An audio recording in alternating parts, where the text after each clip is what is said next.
General గా ఇంతకు ముందు నుండి కూడా జరుగుతున్నాయి. ఇప్పుడు ఉదాహరణకు మన చిత్తూరు జిల్లాలోనే తీసుకోండి.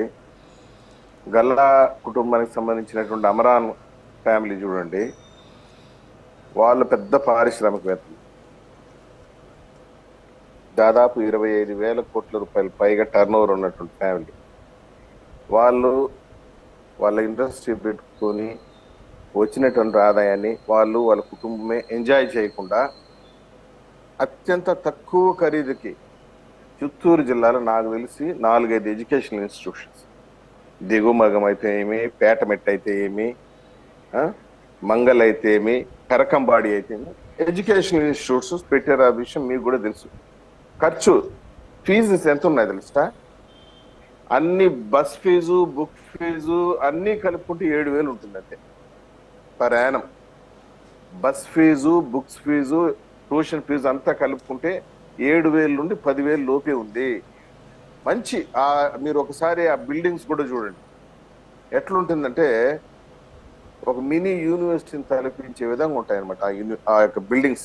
ముఖ్యంగా దిగువమగంలో ఉన్నటువంటి ఎడ్యుకేషన్ ఇన్స్టిట్యూషన్ యొక్క బిల్డింగ్ చూస్తే ఒక మినీ యూనివర్సిటీ లాగా ఉంటుంది.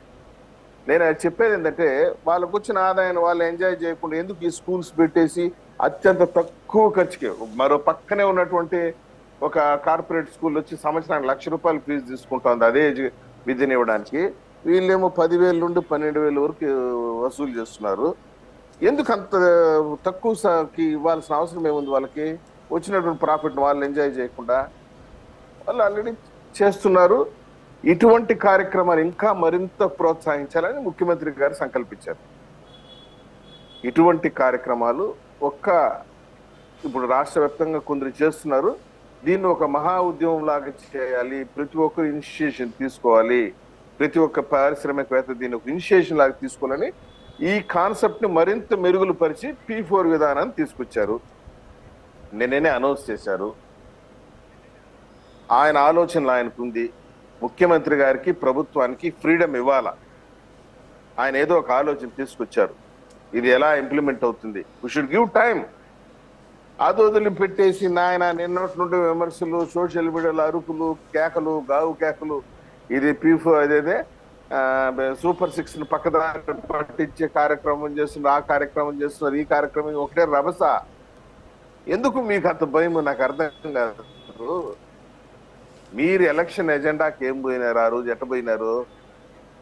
మా జగనన్న వలన మంచి జరిగి ఉంటేనే నాకు ఓటు వేయండి, నీ బిడ్డ వల్ల ప్రతి ఇంటికి మేలు జరిగితేనే ఓటు వేయండి, ఇచ్చిన మాట తప్పకుండా వాడు జగనన్న, ఇస్తేనే అమలు చేసిన ఓటు వేయమని దమ్మున్న మగోడు జగనన్న. ఇలాంటి డైలాగులు పోయినారు.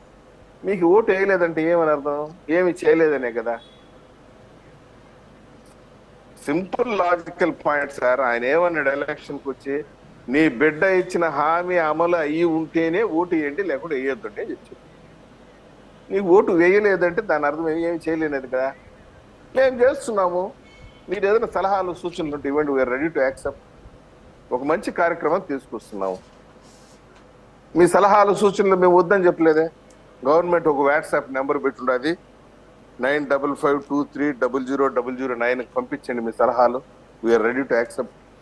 అది వదిలిపెట్టేసి నిన్నటి నుండి ఉగాది పండుగను కూడా పక్కన పెట్టేసి ఉగాది పచ్చడి కూడా తినకుండా నెత్తినోరు కొట్టుకొని ఊరినాయన ఏంది ఇది, ఈ అన్యాయాన్ని అడిగే వాళ్ళు, ఈ అక్రమాలను అడిగే వాళ్ళు, ఏం అన్యాయం జరిగిపోయింది? అన్యాయం ఏం జరిగితే పేదలు మమ్మల్ని అడతారు, మేము వాళ్ళకి సమాధానం చెప్పుకుంటాము. పేదలు లేని సమాజం ఉండాలని మా కళ. మీరు పేదలనే లేకుండా చేసేయాలని మీ కళ. పేదల్ని ఈ రాష్ట్రంలో ఉండకుండా చేయాలని మీ కలగా ఉంది వైసీపీ వాళ్ళ కలగా. మేము పేదరికం లేని సమాజం చూడాలని. అంటే ఏప్రిల్ 1 ఫుల్ డే, ఏప్రిల్ 1 కాదు ఉగాది ఫుల్ డేగా మార్చేశాడు చంద్రబాబు నాయుడు అని చెప్పేసి కూడా కామెంట్స్ వినిపిస్తున్నాయి. అదే సార్ చెప్పేది. ఇప్పుడు దానికి మనం ఏం చేయలేము, వాళ్ళకి ఏమి చేయలేము. టిష్యూ పేపర్ ఇచ్చి కళ్ళు దూడ్చుకునేది తప్పించి మనం ఏం చెప్పలేము. ఎందుకంటే మేము ఒక స్కీమ్ తీసుకొచ్చాం. ఆ స్కీమ్ అమలు కావాలి, ఆ స్కీమ్ నుంచి ఫలితాలు రావాలంటే it will take time. 1 year 6 months పడుతుంది. అప్పటి వరకు కూడా ఓపెన్ చేయకుండా నిన్నట స్కీమ్ అనౌన్స్ చేయడం, ఇప్పుడు విమర్శ బయటం. నిన్నట స్కీమ్ అనౌన్స్ చేయడం, వెంటనే మీడియా మీద కూర్చి గావు పేకలు పెట్టి ఏడవటం, ఏడుపులు, పెడబొబ్బలు, రచ్చలు, రావులు. ఏంది మీ 9 నెలలు మేము ఏం చేయలేదు? ఉచిత ఇసుక ఇవ్వలేదా? అన్నా క్యాంటీన్ పెట్టలేదా? 3 గ్యాస్ సిలిండర్లు ఇవ్వలేదా? ల్యాండ్ టైటిలింగ్ యాక్ట్ రద్దు చేయలేదా? మెగా డిఎస్సి మే 1వ తేదీన అనౌన్స్ చేస్తామని చెప్పలేదా? మరి వైసీపీ కూడా ఇచ్చింది కదా 2,55,000 కోట్లు ఇచ్చింది. మరి దాంట్లో మీరు కూడా బహుశా ఉండి ఉండొచ్చేమో ఏదో ఒక పథకంలో అర్హులుగా. అదే చెప్పేది. ఇప్పుడు 2,50,000 కోట్లు నీ బిడ్డ 121 సార్లు బట్టలు నొక్కినాడు బీభత్సంగా నొక్కినాడు.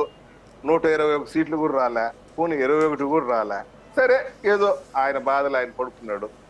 ఏమి నీ బిడ్డ 121 సార్లు బట్టలు నొక్కి 2,50,000 కోట్లు మా ఖాతాలో పడుంటే మేము పేదరికం బయటపడి ఉండాలి కదా. ఇంకా పడలేదే మేము. 1 సెంటు భూమిలోనే ఉన్నామే, 1 సెంటు ఇంటికి పిచ్చిపూడిలోనే ఉన్నామే మేము ఇంకా. కాదు భారీ సింపుల్ గా అడిగేది రాజు సార్. నీ బిడ్డ 121 సార్లు బట్టలు నొక్కినాడు, 2,50,000 కోట్ల రూపాయలు మా ఖాతాలో పడిపోయింది, ఇంకా పేదరికంలోనే ఉండాలి. మరి లెక్కలు ఉన్నాయి కదా, మరి మీ అకౌంట్లో ఏం పర్లేదా? అంటే సప్తగిరి ప్రసాద్ గారు కానీ వారి కుటుంబంలో ఎవరికి 1 రూపాయి కూడా రాలేదా మరి ప్రభుత్వం నుంచి? వైసీపీ హయాంలో F4 కార్యక్రమం అమలైంది. F4 4 ఫ్యామిలీస్ బాగుపడింది. First family Jaganmohan Reddy family, second family YV Subba Reddy family, fourth family Vijayasai Reddy family, third family Vijayasai Reddy, fourth family Peddireddy Ramachandra Reddy family. 4 ఫ్యామిలీలు F4 స్కీమ్ అమలైంది. కాదు అవును జనం తేలుస్తారు. ఎందుకంటే public has given us a mandate. మాకు ఇచ్చారు. ఏం చెప్పేది? మేము పరిపాలన బాగా చేశామా లేదా అనేది నెక్స్ట్ ఎలక్షన్ పోతే తెలుస్తుంది.